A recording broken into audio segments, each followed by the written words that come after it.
Good morning, ಶುಭೋದಯ. ಇವತ್ತಿನ ನುಡಿಮುತ್ತು ಏನಪ್ಪ ಅಂತಂದರೆ, ಪ್ರೀತಿಯಲ್ಲಿ ಒಂದು ರೀತಿಯಾದಂತಹ ಭಯ ಇರಬೇಕಂತೆ. ಇದಕ್ಕೆ ಒಂದು ಉದಾಹರಣೆ ಕೊಡಬೇಕು ಅಂತ ಅಂದರೆ, ಸಾಮಾನ್ಯವಾಗಿ ನಮ್ಮ ಹೆಣ್ಣು ಮಕ್ಕಳೆಲ್ಲರಿಗೂ ಸಹ ತುಂಬ ಇಷ್ಟವಾದ ಹೂವು ಮಲ್ಲಿಗೆ ಹೂವು ಅಲ್ವಾ? ಆ ಮಲ್ಲಿಗೆ ಹೂವು ಹೇಗೆ ಬಿಡುತ್ತೆ ಗೊತ್ತಾ? ಮಲ್ಲಿಗೆ ಗಿಡವನ್ನು ನಾವು ನೆಟ್ಟಾಗ ಮಲ್ಲಿಗೆ ಗಿಡ ಬೆಳೆಯುತ್ತೆ, ಆದರೆ ಹೂ ಕಚ್ಚೋದಿಲ್ಲ, ಅಂದರೆ ಹೂ ಬೆಳೆಯೋದಿಲ್ಲ.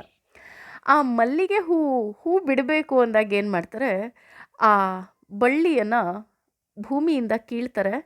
ಆ ಬೇರಿಗೆ ಅಂಟಿದಂತಹ ಎಲ್ಲ ಮಣ್ಣನ್ನು ಫಸ್ಟು ಕೊಡುಬಿಟ್ಟು ಆ ಎಲೆಗಳನ್ನೆಲ್ಲ ಕಟ್ ಮಾಡಿ, ಅಂದರೆ ಬೇರ್ಪಡಿಸಿ ಬಿಸಿಲಿಗೆ ಆ ಬಳ್ಳಿಯನ್ನು ಒಣಗೋದಕ್ಕೆ ಬಿಡ್ತಾರೆ. 2 ದಿನ ನೀರು ಹಾಕೋದಿಲ್ಲ, ಒಣಗೋದಕ್ಕೆ ಬಿಡ್ತಾರೆ.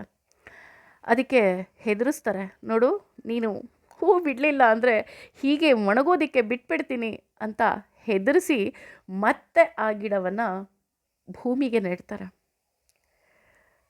ಆ ವರ್ಷ ಆ ಬಳ್ಳಿಯಲ್ಲಿ ಹೂವು ಕಚ್ಚುತ್ತೆ, ಅಂದರೆ ಹೂ ಬಿಡುತ್ತೆ. ಭಯಕ್ಕೆ ಹುಟ್ಟಿದಂತಹ ಹೂವು, ಅಂಜಿಕೆಗೆ ಹುಟ್ಟಿದಂತಹ ಹೂವು ಮಲ್ಲಿಗೆ ಹೂವು. ಆದರೆ ಅದರ ಪರಿಮಳ ಎಲ್ಲರನ್ನ ಆಕರ್ಷಿಸುತ್ತೆ ಅಲ್ವಾ? ಹೌದು.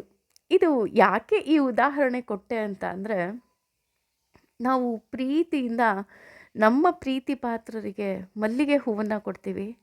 ಆ ಪ್ರೀತಿಯಲ್ಲಿ ಒಂದು ಅಂಜಿಕೆ ಇರಬೇಕು, ಎಲ್ಲಿ ನನ್ನನ್ನು ಬಿಟ್ಟು ಹೋಗ್ಬಿಡ್ತಾರೋ ಅಲ್ವಾ? ಆ ಅಂಜಿಕೆ ಇದ್ದಾಗ ನಾವು ಇನ್ನೂ ನಮ್ಮ ಪ್ರೀತಿಯನ್ನು ಉಳಿಸ್ಕೊಳ್ಳುವಂತಹ ಪ್ರಯತ್ನವನ್ನು ಪಡ್ತೀವಿ. ಇದು ನನ್ನ ವಸ್ತು ಅನ್ನೋ ಅಹಂಕಾರ ಬಂದಾಗ ನಮಗೆ ಎಲ್ಲೋ ಒಂದು ಉಡಾಫೆ ಬರುತ್ತೆ. ಆಹಾ, ಪ್ರೀತಿಯನ್ನು ನಾವು ನಮಗೆ ಗೊತ್ತಿಲ್ಲದ ಹಾಗೆ ಆ ಪ್ರೀತಿಯನ್ನು ಕಡೆಗಣಿಸುವಂತಹ ಸಾಧ್ಯತೆ ಇರುತ್ತೆ. ಹಾಗಾಗಿ ನಮ್ಮ ಹಳೆಯ ದಂಪತಿಗಳನ್ನು ನೋಡಿ, ಅವ್ರು ಎಷ್ಟು ಹೆದರ್ಕೊತಾರೆ ಅಂದರೆ, ನಾವು ಹೇಳ್ಬೋದು, ಅಜ್ಜಿ ಇಷ್ಟೊಂದು ವಯಸ್ಸಾದರೂ ನೀನು ಹೆದರ್ಕೊತೀಯ ಅಂತ. ಅದು ಹೆದರಿಕೆ ಅಲ್ಲ, ನನ್ನಿಂದ ನನ್ನ ಪ್ರೀತಿಗೆ ಯಾವುದೇ ರೀತಿಯಾಗಿ ನೋವಾಗಬಾರ್ದು ಅನ್ನೋವಂತಹ ಒಂದು ಕಾಳಜಿ ಅಂತ ಅಂದರೆ ಖಂಡಿತ ತಪ್ಪಾಗೋದಿಲ್ಲ. ಆ ಕಾಳಜಿ ಹಾಗೇ ಇರಲಿ. ಹಾಗೆ ನಮ್ಮ ಪ್ರೀತಿ ಪಾತ್ರರು ನಮ್ಮ ಜೊತೆ ಸದಾ ಇರಲಿ ಅಂತ ಆ ಭಗವಂತನ ಹತ್ರ ಬೇಡ್ಕೊಳ್ಳೋಣ.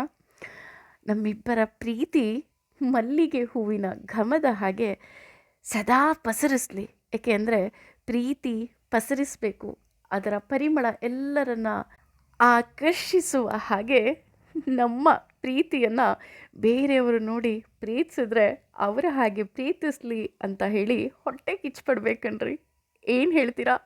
ಯೋಚನೆ ಮಾಡಿ. ಹಾಗೆ ನಿಮ್ಮ ಪ್ರೀತಿ ಪಾತ್ರರನ್ನು ನೀವು ಎಂದೂ ಸಹ ಕಡೆಗಣಿಸಬೇಡಿ. ಅವರಿಗೆ ನಿಮ್ಮ ಪ್ರೀತಿಯ ಅಪ್ಪುಗೆ ಸದಾ ಇರಲಿ. ಏನಂತೀರಾ? ಯೋಚನೆ ಮಾಡಿ. Thank you.